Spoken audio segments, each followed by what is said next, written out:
네, 현재 시간 2시 8분 지나고 있습니다. 오늘 시장에서도 진단해 볼 만한 것들은 무엇이 있는지 시장의 핫 이슈 3가지 다뤄보도록 하겠습니다. 유진베스트 전덕하 팀장과 함께 할게요. 어서 오세요. 네, 반갑습니다. 네, 반갑습니다. 전덕하 팀장과 3가지 상황실을 통해서 이야기 다뤄보도록 하죠. 첫 번째 바로 만나보겠습니다. 어닝 쇼크를 발표한 고려아연입니다.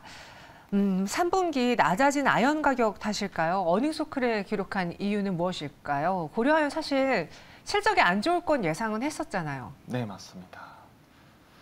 전반적으로 네. 실적에 대해서 이번에 쇼크가 나왔는데요. 이번에 3분기 연결 매출액과 영업이익이 굉장히 하락한 상황입니다.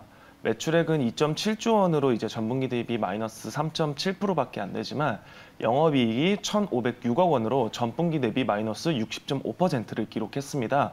그러면서 시장에서 굉장히 좀 실망 매물이 나오면서 주가 하락하고 있는 상황인데요. 일단은 1차적으로는 이때 태풍 흰남도 때문에 포스코의 포항제철이 이제 침수가 되면서 국내 이제 고객 아연 수요가 굉장히 부진한 모습이었고 이러므로 아연 판매량까지 감소하면서 실적에 1차적으로 타격을 주었고요. 그리고 전반적으로 금속 가격이 많이 하락을 했습니다. 일단 아연을 보면은 마이너스 14.6%고요. 연은 마이너스 10.8%, 그리고 금은 마이너스 6.7%, 그리고 은 마이너스 16.3%로 감소하면서 재고 대비 판매 가격이 매출 인식 단가가 굉장히 크게 하락하면서 수익성까지 해친 모습입니다. 그 외에도 이제 천연가스나 전력비나 노무비 이런 비용들이 상승하면서 실적에 좀 안 좋은 영향을 주었고요. 그리고 이제 주력 자회사인 해외 호주 SMC가 금속 가격 하락도 반영되었고, 그리고 마찬가지로 생산 원가가 반등 나오면서 대규모 적자를 기록하게 됐습니다. 이런 식으로 연결 기준은 실적이 굉장히 좀 안 좋은 모습을 보였는데요. 그렇다고 해서 시장이 아주 나빴던 것만은 아닙니다. 환율을 상승한 점은 긍정적으로 또 작용을 했고, 이번 1차적으로 말씀드렸던 흰남노로 인한 수요 부진은 그래도 어느 정도 해결되면서 아연 수요가 점차적으로 좀 늘어날 것으로 보고 있습니다. 물론 여전히 3분기 실적 쇼크 나왔고 4분기 실적도 좋지 않다고 보고 있기 때문에 이런 점은 좀 보수적으로 다가갈 필요가 있어 보입니다. 사실 고려아연을 최근에 매수하신 분들은 물론 연초에 원자재가 상승으로 아연가 상승을 바라보신 분도 계셨겠지만 이 회사가 갖고 있는 그 신성장 사업에 대한 기대, 2차 전지 소재에 대한 기대를 걸고 매수하신 분들도 계실 거예요. 이 신성장 부분에서의 그 효과는 아직은 나타나지 않는 건가요? 네, 일단은 결론 먼저 말씀을 드리자면은 사실 지금 당장 반영되기에는 어렵다라고 말씀을 드리겠습니다. 이제 고려아연 같은 경우에는 신사업 투자에 대해서 굉장히 적극적으로 진행했던 이제 회사입니다. 트로이카 드라이브라는 경영을 선언을 했는데요. 이 트로이카 드라이브는 신성장 동력으로서 이제 3가지 신규 투자를 진행하겠다고 밝혔었습니다. 이제 첫 번째로는 신재생 에너지고요. 신재생 에너지와 수소 산업이고요. 두 번째로는 2차 전지 소재 사업입니다. 그리고 마지막 3번째로는 이제 리사이클링 사업인데요. 가장 먼저 반영이 될 만한다고 기대를 해볼 만한 거는 이제 2차 전지 소재 사업입니다. 일단은 2차 전지 소재 사업 같은 경우에는 2023년도 하반기에 좀 반영이 될 것으로 기대를 하고 있는데요. 일단은 전해동박 사업이 현재 이제 1.3톤 정도 설비가 신규 가동되면서 2023년도 하반기부터는 좀 성장을 해줄 수 있을 거라고 보고요. 현재 27년도까지도 6만 톤까지 증설 계획이 있다고 합니다. 이렇게 23년도 하반기부터는 2차 전지 소재 사업이 좀 반영될 수 있다고 보고요. 그리고 올해 7월 달에 봤을 때는 이그니오 홀딩스라고 이제 미국 전자 폐기물 리사이클링 기업의 지분을 73% 정도 인수를 진행을 했습니다. 아까 말씀드렸듯이 트로이카 드라이브라는 그런 성장 동력들에 대한 투자는 적극적으로 진행이 되고 있고, 다만 이게 단기적으로 반영되기보다는 2023년도 하반기부터 시작으로 꾸준히 좀 새로운 성장 모멘텀들이 나와주지 않을까 기대해 보도록 하겠습니다. 고려아연 현재 구간에서도 4%의 가량의 내림세를 보여주고 있습니다. 물론 장 초반에는 9%까지 장중에 하락했던 걸 비교하면은 지금 밑꼬리가 길게 달리긴 했는데요. 4분기 개선될 것이다라는 의견도 있고 아니다. 여전히 그 높은 가격에 받아온 재고들이 남아있기 때문에 좀 타격이 남아있을 것이다라는 의견도 있습니다. 고려아연 현재 보유하신 분들의 경우에는 어떤 전략을 세워볼까요? 네, 먼저 말씀드린 대로 아까 말씀하신 것처럼 일단 높은 가격으로 받아온 재고들이 소진이 잘 되고 있지 않은 상황입니다. 결국엔 수요가 줄어들었던 상황이기 때문에 이것에 대한 이제 4분기는 좀 사실 악영향을 줄 수밖에 없다고 말씀을 드리고요. 그래서 먼저 한 줄 평 말씀을 드리면은 일단 정석적으로 대응하자라고 좀 말씀을 드리고 싶습니다. 4분기 실적 전망도 사실 좀 불안한 감이 있기 때문에 이런 부분들은 정석적으로 대응을 해서 정리를 하는 게 좋아 보이고요.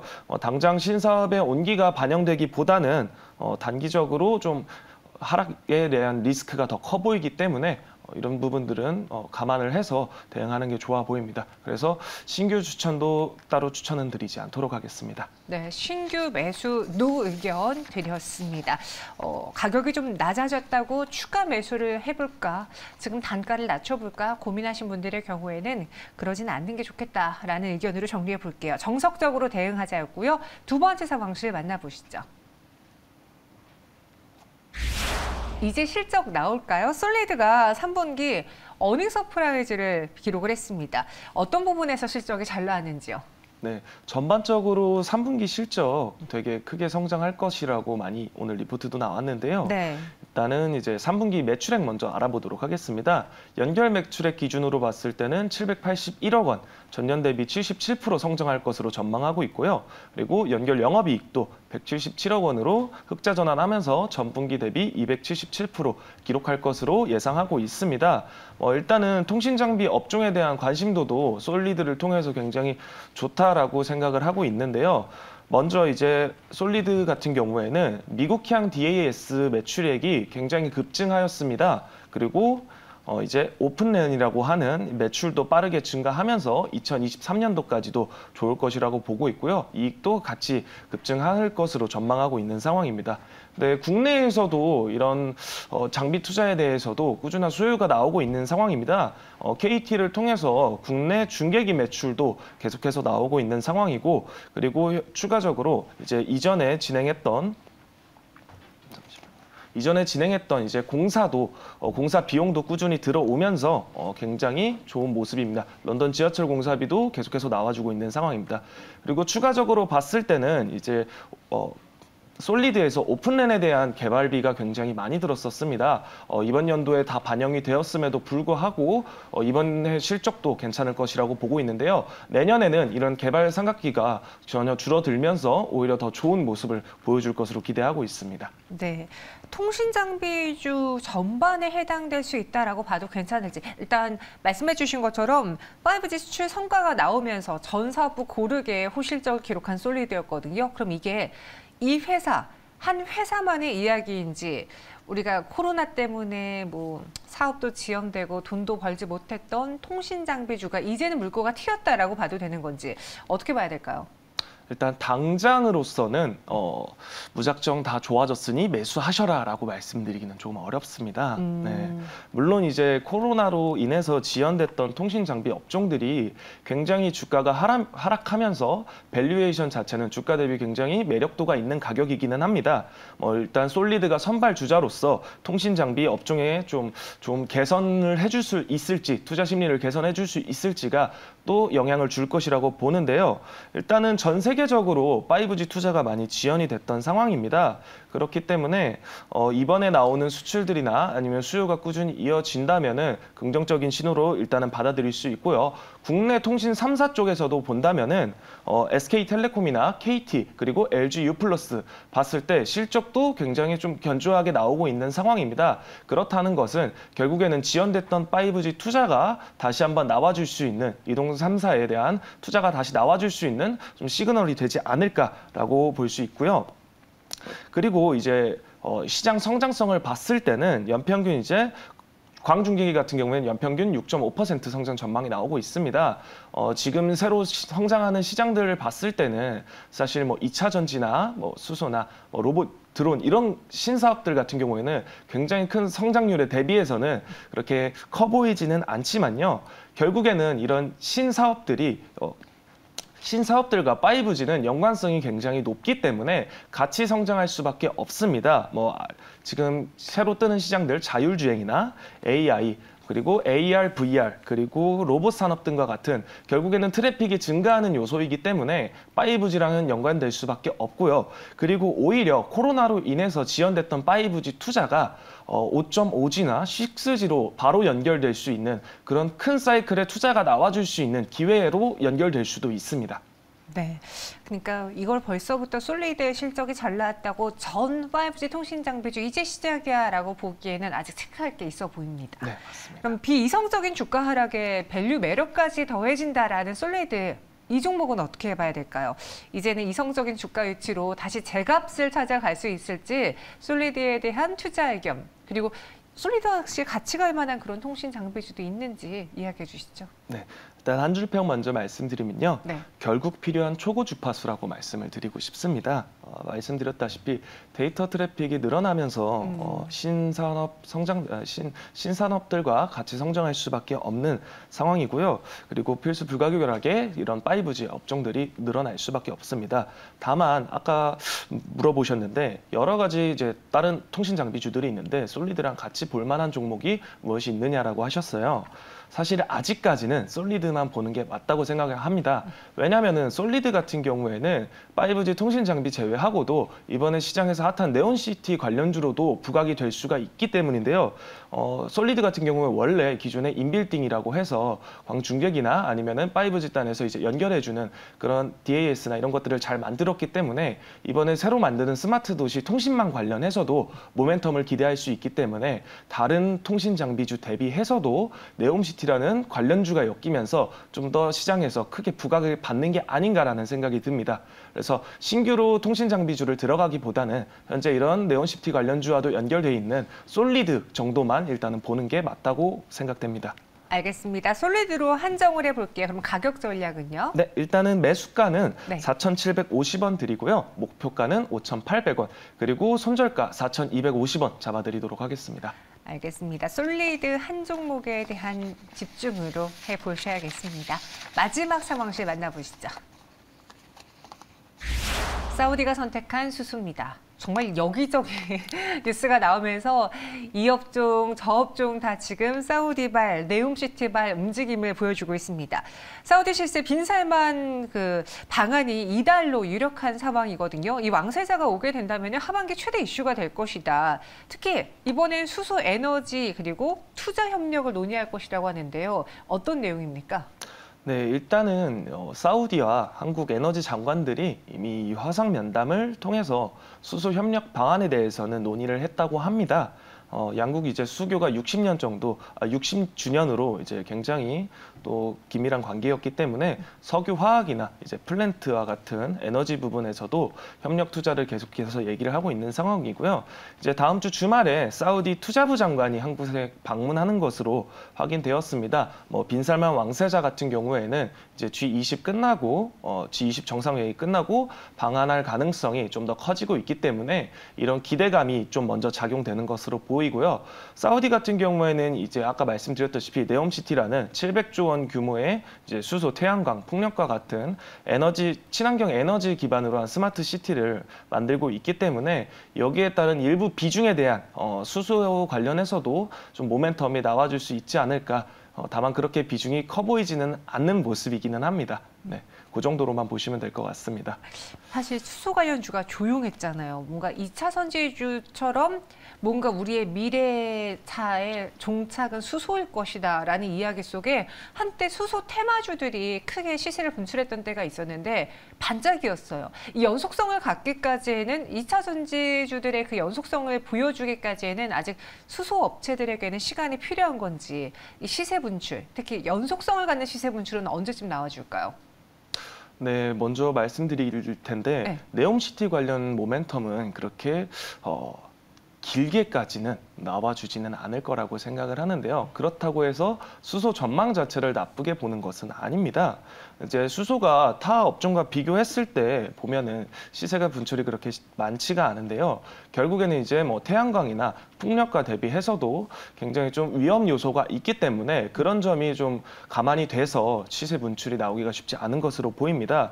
근데 이제 네옴시티를 빼고 봤을 때 EU나 아니면은 미국, 중국에서는 꾸준하게 투자가 이루어지고 있는 상황입니다. EU 같은 경우에는 최근에 에너지 안보로도 많이 부각이 되었었는데요. 러시아 천연가스하고 원유를 대체하기 위해서 주요 수단으로 수소를 이미 확정을 했습니다. 그래서 2030년 연간 1천만 톤 수소 생산을 이제 계획을 세웠었는데요. 올해 두 배로 상향을 하면서 굉장히 적극적인 모습을 보여주고 있고, 최근에는 이제 수소차 충전소를 기존 계획 대비해서 대폭 늘리는 법안까지 의결이 되었다고 합니다. 그래서 2030년까지 주요 간선 도로에 150km 간격으로 이렇게 의무적으로 설치를 하는 방안이 통과가 됐고요. 그리고 내년에 확정적으로 진행이 된다고 하면은 이런 부분들이 수소 쪽에서 크게 부각이 될 수 있고, 미국에서는 이미 진행을 하고 있는 상황입니다. IRA 법안과 그리고 인프라 부양안을 통해서 수소 관련한 생산, 유통, 건설, 그리고 내년부터 시작하기 때문에 내년부터는 이런 식으로 큼지막한 모멘텀들이 나와줄 수 있는 상황이기 때문에 정부 차원에서 진행하는 그런 투자 관련 건들이 내년부터는 좀 크게 기대해 볼 수 있어 보입니다. 중국 같은 경우에도 뭐 주요 성에서 수소 충전소나 이런 것들을 진행하고 있으니까요. 이런 모멘텀들, 네옴시티를 빼더라도 이런 주요 모멘텀들이 나와줄 수 있기 때문에 너무 안 좋게 볼 필요는 없다라고 말씀을 드리겠습니다. 네, 일단은 수소 연료와 함께 또 수소 에너지와 함께 두산퓨얼셀의 주가가 상승세를 보였습니다. 저희 시청자분들도 지금 채팅방에서 온갖 종목들이 다 네옴시티와 연결되다 보니까 이게 오히려 더 비이성적인 시장이 아니냐라고도 이야기를 해주시거든요.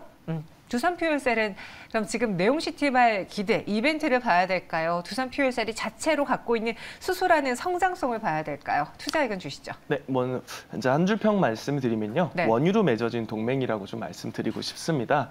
말씀하신 것처럼 단기적으로 이제 네옴시티 모멘텀이 있고, 중장기적으로는 이제 국가별로 진행하는 그런 투자들이 진행되고 있기 때문에 둘 다 보자라고 말씀을 드리고요. 이번에 친환경 에너지를 만드는 만큼 이미 국내 기업들이 네옴시티에 많이 참여를 하고 있습니다. 그렇기 때문에 이런 부분들도 긍정적으로 좀 결과가 나와줄 수 있어 보이고, 제가 원유로 맺어진 동맹이라고 말씀을 드렸었는데, 사우디는 이제 한국 최대 원유 수입국입니다. 31.3%로 굉장히 큰 비중을 차지하고 있고, 2위가 미국인데 13% 정도 됩니다. 그만큼 한국에 대한 비중이 크기 때문에 한국에서도 안정적인 원유를 공급하기 위해서라도 긍정적으로 협력과 투자가 이뤄질 것으로 보고 있습니다. 그래서 단기적으로 이런 두산퓨얼셀 좋은 결과 나와서 주가 시세 분출 한번 줄 수 있다고 보고요. 그래서 신규 매수도 가능하다라고 말씀드리겠습니다. 네, 두산퓨얼셀은 신규 매수도 가능하다. 목표 주가 41,000원. 손절가는 27,500원 이야기 드렸습니다. 원유로 맺어진 동맹이라고 했고, 지금 저희가 오늘 방송을 하면서도 이미 몇 가지 종목이 이 방송 코너 외에도 내용과 관련된 뉴스들이 계속 나왔거든요.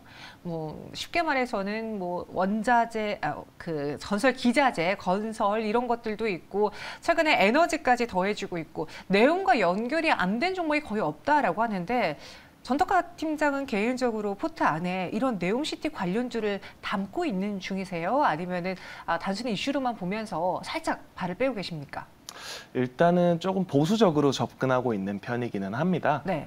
보수적으로 접근하고 있는 편인데, 네옴시티 관련해서 사실 시장에서 지금 이렇게 큰 이슈가 되는 만큼 사실 개인 투자자로서 들어가지 않는다면은 너무나도 아쉬운 기회라고 생각을 합니다. 그래서 제가 아까 말씀드렸듯이 솔리드와 같이 좀 네옴시티 관련주 중에서도 좀 덜 부각받은 그런 종목들은 좀 관심을 가져보면서 적극적으로 트레이딩하는 관점을 가져보는 게 좋아 보입니다. 어떻게 보면은 그 프로젝트가 워낙 크기 때문에 이게 된다면 말 그대로 대박이라고 표현하시는 분도 계시는데, 이 뉴스 하나로 많은 종목들이 움직인다는 거는 지금 시장 자체가 자금이 너무 쏠려 있다 혹은 큰 시장을 움직일 만한 모멘텀은 없다. 이렇게 해석을 해도 되는 거예요? 네, 일단은 저 전반적인 시장 자체가 네. 사실 악재하고 그리고 악재 완화가 반복되고 있는 상황입니다. 이전 6개월 전 계속해서 악재와 악재 완화가 반복되고 있는 상황이기 때문에 시장을 끌어내기 위한 호재가 사실상은 좀 약한 모습이거든요. 그렇기 때문에 이런 좀 큰 이슈들이 있는 것에 자금이 쏠리는 거라고 생각이 됩니다. 결국에는 아직까지도 이제 오늘 FOMC도 마찬가지지만 FOMC 관련해서도 아직까지는 부정적이고 악재와 악재 완화가 반복되는 시장이기 때문에 대형주나 아니면은 개별 이슈주들이 아니라면은 사실 좀 접근하기에는 어려운 시장이기 때문에 이런 개별 네옴시티라는 큰 이슈 중에서도 계속해서 나눠 먹는 게 아닌가. 그래서 거래량이나 이런 것들이 붙는 그런 개별주들로 접근을 해보시는 게 더 좋아 보입니다. 네. 알겠습니다. 저희가 방송에서 계속 언급되는 이런 종목과 뉴스를 다 같이 매수 의견 드리는 건 아닙니다. 이런 이슈가 있는데 우리가 접근을 해봐도 될까요? 눈여겨봐도 될까요? 이 이슈를 봐야 될까요? 점검하는 차원에서 언급하는 종목들도 많으니까요. 방송에 나왔다고 무조건적으로 살래 아니면 이 이슈를 봐야겠다 이렇게 단언하고 들어가시는 않으셨으면 좋겠습니다. 네, 전덕화 팀장과 함께했고요. 여기서 인사드릴게요. 오늘 설명 고맙습니다. 네, 감사합니다.